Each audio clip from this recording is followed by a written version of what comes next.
तो मैं हूं विनोद और आप देख रहे हैं मेरा यूट्यूब चैनल पोल्ट्री जोन। दोस्तों, एक फार्मर भाई का मेरे पास कमेंट आया था कि 200 फीट लंबे 32 फीट चौड़ा और चौड़ा जो शेड बनाना चाहते हैं, तो टोटल उसमें एग्जॉस्ट फैन और कूलिंग पैड कितने लगेंगे। दोस्तों, मैंने उनके फार्म में जो लगने वाले जो इक्विपमेंट है उनके बारे में बोर्ड पे ड्रॉ कर दिया है, किंतु मैं एक थोड़ी सी एक बात रखना चाहूँगा कि हमारे इंडिया में जितने फार्मर भाई है, लगभग हर एक फार्मर भाई का सेट जो है, पोल्ट्री फार्म जो है, अलग अलग तरीके से बना हुआ है, अलग अलग जगह के कारण, अलग अलग फाइनेंशियल सिचुएशन के कारण और उनके कार्य करने के हिसाब से उनके सेट का जो है उन्होंने निर्माण कर रखा है या फिर वो निर्माण करवाना चाहते हैं। चूँकि दोस्तों, इसीलिए मैंने जो है बोर्ड पे सारे फार्मूले बेस्ड पोल्ट्री फार्मिंग के बारे में बताया है।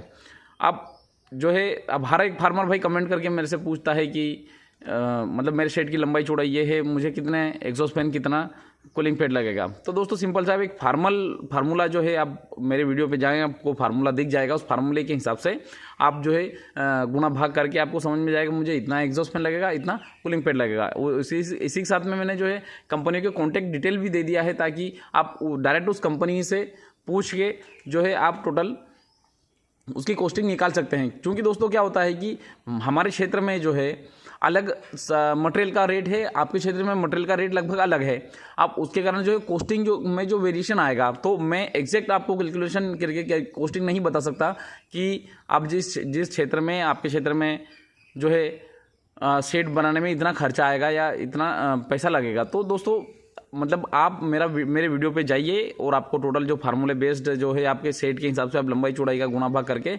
आपके फार्म में लगने वाला एक्चुअल खर्चा आप मेरे से अच्छे से निकाल सकते हो। क्योंकि आपके क्षेत्र में आपको सभी चीज़ों का रेट पता है। इसी कारण जो है दोस्तों, मैं पूरे शेड का जो है कंस्ट्रक्शन का जो है मैं रेट जो है कॉस्टिंग वो मैं आपको बता नहीं पा रहा हूँ। क्योंकि फिर भी मैं कोशिश करूँगा कि जो मैंने जब ये सेट 2019 में जब बनाया था, अब दोस्तों अगर फिर वही समस्या आएगी कि 2019 के रेट में और 2022 के रेट में बहुत ज़्यादा डिफरेंस आ गया है। वो जिस टाइम पे मैंने सामान परचेस किया था, उस टाइम पे पाइप जो है 40-42 रुपये किलो था, आज पाइप 70 रुपये किलो हो गया। सीमेंट जो है उस टाइम पे 290 रुपये थी, आज सीमेंट 360 रुपये हो गई। तो इसके कारण जो है वेरिएशन जो आया, उस टाइम की अगर वेरिएशन जो सेट बनाया और इस टाइम पे अगर हम तुलना करेंगे तो लगभग 2 से 3 लाख रुपए का डिफरेंस आ गया है।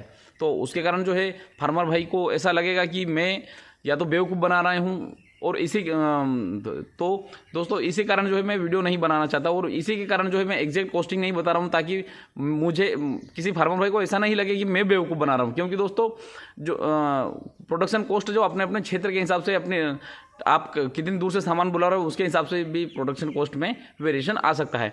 इसी के साथ दोस्तों, मैं एक बार थोड़ा सा इसके बारे में बता दूँ। 200 फीट लंबाई, 32 फीट चौड़ाई, अगर वो नया शेड बनाना है तो 60 फीट हाइट लें। 60 फीट हाइट इसलिए लें क्योंकि जो है आप ये देख सकते हैं, ये 7 फीट हाइट का है। इस फार्म की जो हाइट है, ऊपर जो है जो फलसेटिंग डली हुई है वो 7 फीट हाइट पे है। इसका कारण क्या रहता है कि फार्म का जो है एरिया कम रहेगा, इसी शेड में एरिया कम रहेगा तो पंखों को जो है कम चलेंगे तो इलेक्ट्रिसिटी भी कम होगी और फार्म जल्दी ठंडा होगा। इसके कारण जो है हम इसकी हाइट कम लेते हैं। और 7 फीट बहुत हाइट होती है। एक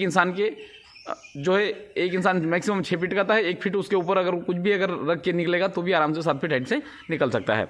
अब दोस्तों, एक और फार्मर भाई का मेरे पास में कमेंट था कि 15,000 ये क्या है। 15,000 दोस्तों, ये कि एक फैन की कैपेसिटी है। अगर एक फैन जो है 15,000 स्क्वायर फीट को कवर कर लेता है, जब भी जिस सिचुएशन के हिसाब से अगर उसको कूलिंग करना है या उसको जो है अमोनिया गैस बाहर करना है या वेंटिलेशन करना है, वो 15,000 स्क्वायर फीट एरिया को कवर कर लेता है। इसलिए जो है हम 15,000 से जो है भाग करते हैं। एक फार्मर भाई का मेरे पास में स्पेशली इसके लिए कमेंट आया था। अब दोस्तों, टोटल हम अगर देखें, टोटल 232 और 7 का अगर गुणा करते हैं तो 44,800 स्क्वायर फीट टोटल एरिया होता है हमारा। उसमें 15,000 से हम भाग करेंगे तो 2.98, मतलब कि 3।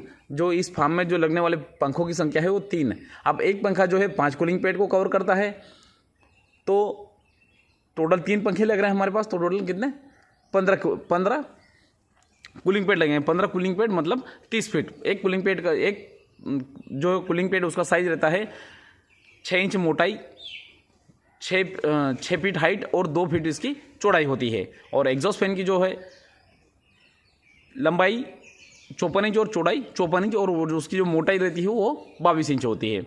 और उसमें जो ब्लेड जो रहती है वो 6 ब्लेड वाला पंखा, एक उसमें 1.5 HP की मोटर लगी हुई रहती है। अब दोस्तों, मैंने जो है एक बार मैं फिर से आपको कंपनी की कॉन्टैक्ट डिटेल देने की कोशिश करता हूँ।